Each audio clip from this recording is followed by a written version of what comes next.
చెదలవాడ అరవింద్ బాబు కష్టాన్ని తలుచుకొని కుమార్తె అమూల్య కన్నీటి పర్యంతమయ్యారు. 5 ఏళ్లుగా ప్రజల కోసం తన తండ్రి పడ్డ కష్టాన్ని గుర్తు చేసుకుని అమూల్య భావోద్వేగానికి గురయ్యారు. పిల్లల భవిష్యత్తుని సైతం పక్కన పెట్టి నియోజకవర్గ ప్రజల కోసం రాత్రింబవళ్లు తిరుగుతున్నారని అన్నారు. 5 ఏళ్లుగా ఆర్థికంగా ఎంతో నష్టపోయామని అన్నారు. జీవితాంతం సంపాదించిన సొమ్మంతా రాజకీయాల కోసం దారపోశారని అన్నారు. పిల్లల కంటే నియోజకవర్గ ప్రజలే ముఖ్యమని తండ్రి డాక్టర్ చెదలవాడ అరవింద్ బాబు చెప్పారని ఆవేదన వ్యక్తం చేశారు.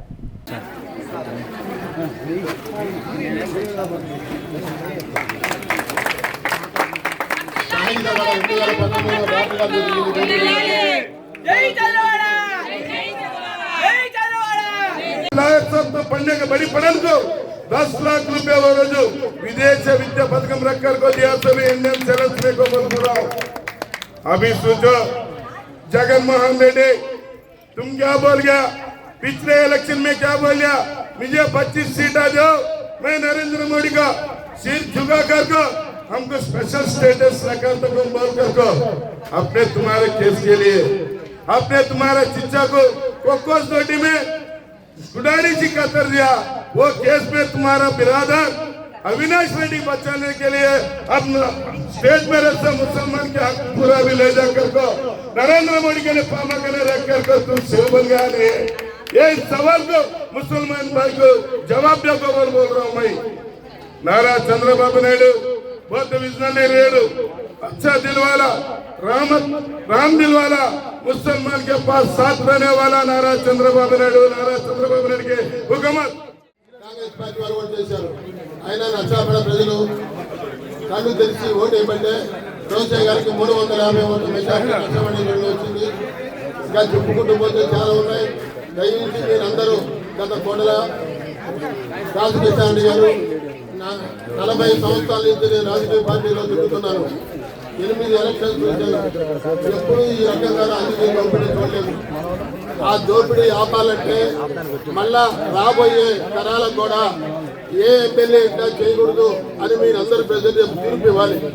అదే రకంగా ఎంపీ గారిని అరవింద్ బాబు గారిని మంచి మెజార్టీతో గెలిపించాలని నేను మనస్ఫూర్తిగా కోరుకుంటున్నాను.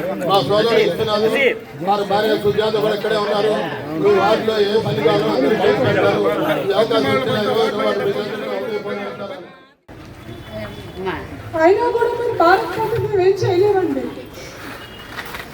అంతేకాదు ఈ రాక్షస ప్రభుత్వాన్ని గద్దె దించాలి. ఇప్పుడు ఇది చాలా క్రూషియల్ టైం మనకి.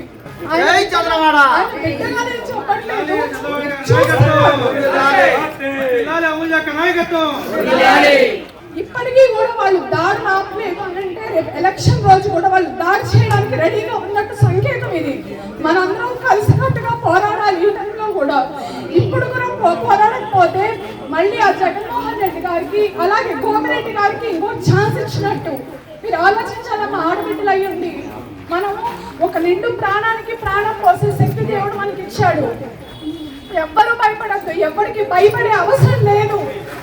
మనమేంటి ఆడబిడ్డలము చెంగు కట్టుకొని లంగా మైకెత్తి పిడికిలు బట్టి ఒక్క చాచి మొహం మీద ఒక్కటి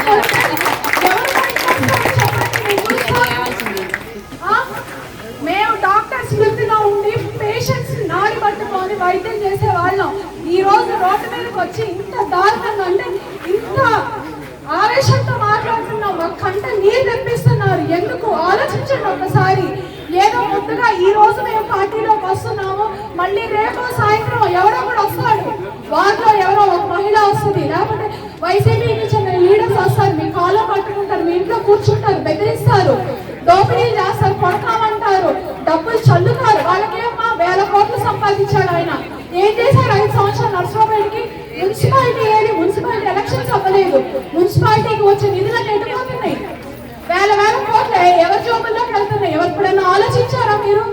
ఆలోచించాలమ్మా. ఇవన్నీ పథకాలు, డెవలప్మెంట్ ఇవన్నీ పక్కన పెట్టండి.